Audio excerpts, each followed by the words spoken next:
Life's too short to drive boring cars. Don't make the massive mistake that tens of thousands of used car buyers are making in today's market. Don't even think about buying one of these vehicles. Buy one of these instead. Let's get into it now.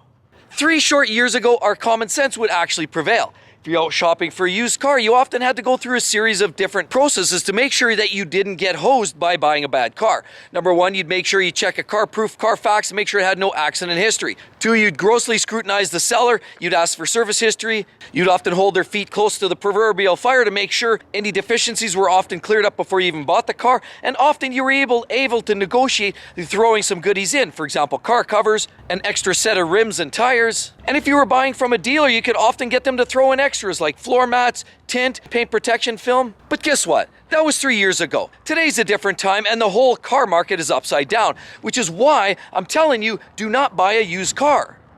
There's numerous other reasons why you don't want to buy a used car today. So based on some of the quality I'm looking at some of these used vehicles, there was often a time where a lot of these would go straight to auction because the dealers didn't want to deal with high miles, problematic cars with massive cosmetic issues. But now, unfortunately, what they're doing is spray painting a little extra paint on there, doing a little extra deep clean on the interiors, putting a new set of tires and some touch-ups, and then they're rebadging it as a decently pre-owned vehicle. When in fact, previously, they wouldn't touch that with a 180-foot pole.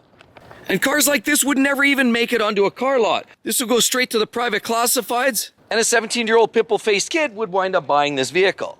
And then look at this row of cars, and I guarantee you many of them you wouldn't even consider buying in other situations.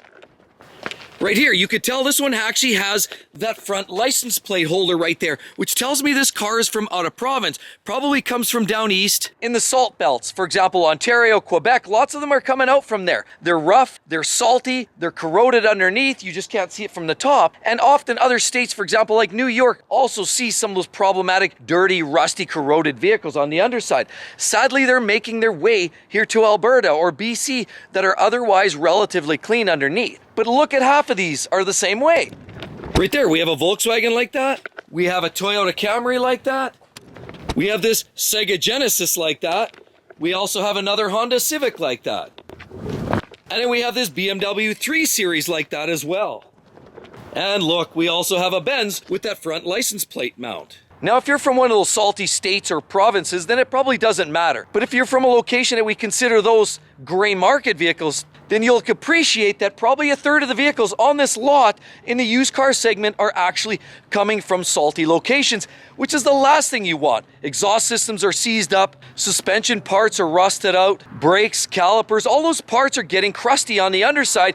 You just can't see it. So you do not want to buy half these vehicles today because they're from other locations that are slightly less desirable that 3 years ago you'd never even consider buying from one of those locations. That's why Carfax, Carproof would often tell us, stay away from a car from Ontario.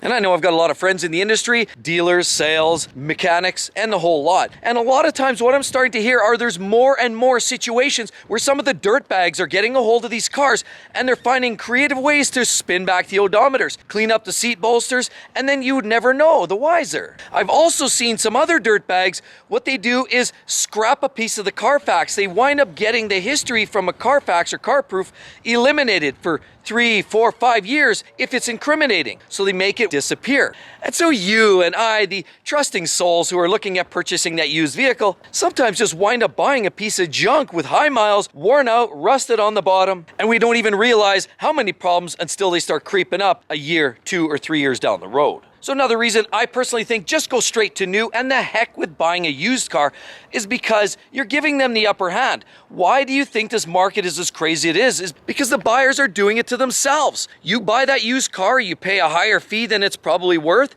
then the next yo-yo salesperson sells the next one that's very similar and they pump the price up. Know that there's someone waiting in the wings for the next one, and this ratcheting effect just continues that escalation of the pricing in the used car market. People believe that there's this sense of urgency that there's a sense that they can't get the great car if they don't buy it now. And so dealers pick up on that, and this is driving these prices to oblivion. But I've learned a few things in the last couple of years. I personally bought 2 vehicles just before this whole crisis has gone on. So I got in when things were relatively normal. That was about 3 years ago. In the last few months, I've been shopping for another vehicle for my daughter, as well as even for myself and my wife. We've been looking at picking up some other vehicles. We started looking at used just to explore the opportunities or what that actually looked like. And then it came to the point where it was absolutely indisputable, if irrefusable, to actually even consider buying a used piece of junk. And I'll explain. A car like this, for example, is a Toyota Camry. Great cars, ultra reliable. We were looking for one of these for my daughter.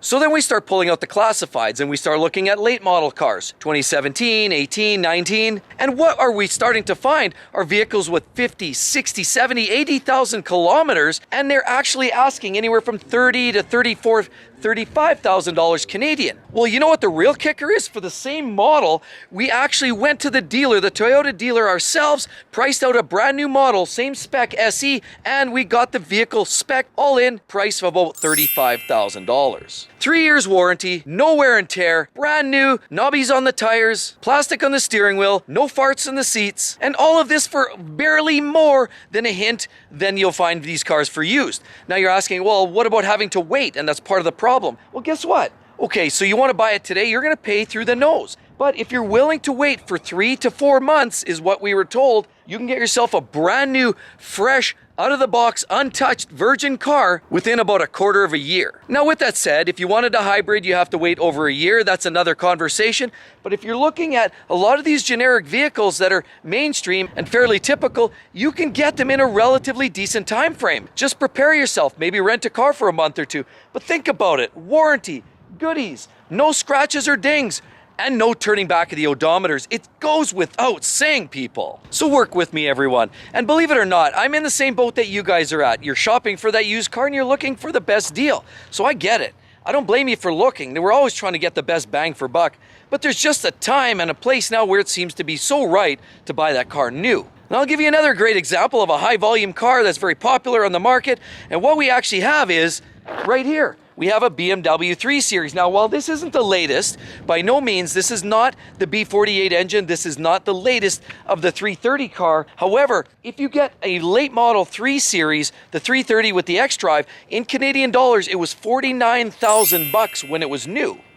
But guess what? Using the same measurement that I did for the Toyota, we're going to say I looked at a series of vehicles from 2017, 18, and 19 model years, and I'm finding the 330s, which is the 4-cylinder turbo engine, ranging anywhere from about 35,000 up to 40, 45, and even one that was at 48,000 and change for essentially the same vehicle. That's 49 grand as a brand new vehicle. Now, I mean, let's face this. This is a BMW. If it was a Lexus, you could take that risk. As a BMW, we all know, a lot of people talk, you have to get a lease with a BMW. Okay, maybe you don't want a lease. Maybe you want to purchase it outright. At the very least, you need to have a warranty. These cars are great to drive when they're new.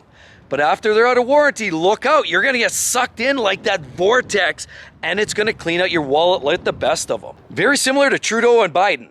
And we all know when you get a BMW and it winds up at 4 or 5 years of age, you're going to start putting in coolant parts. For example, water pumps, thermostats start to go. You start to develop leaks from some of the hoses. And then with certain models, you risk the imminent risk of timing chain problems, which has a history in certain models. And oil consumption doesn't get any better with age. So the philosophy of buying brand new versus used doesn't stand even more true when talking about a European vehicle, for example, like a BMW, Audi, Benz, Range Rover, or even Jaguar.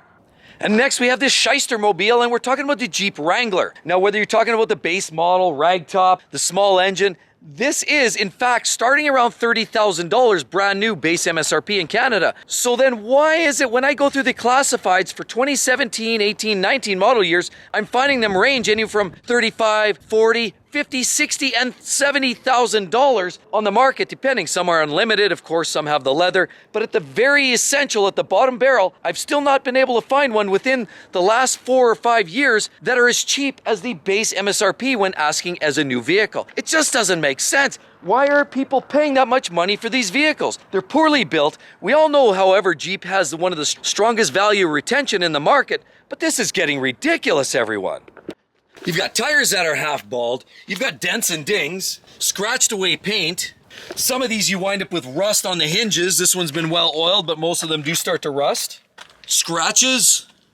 Sometimes you're either missing parts here. General wear and tear just doesn't look like it did when it was new. Other damage, patina, and stories to go with these.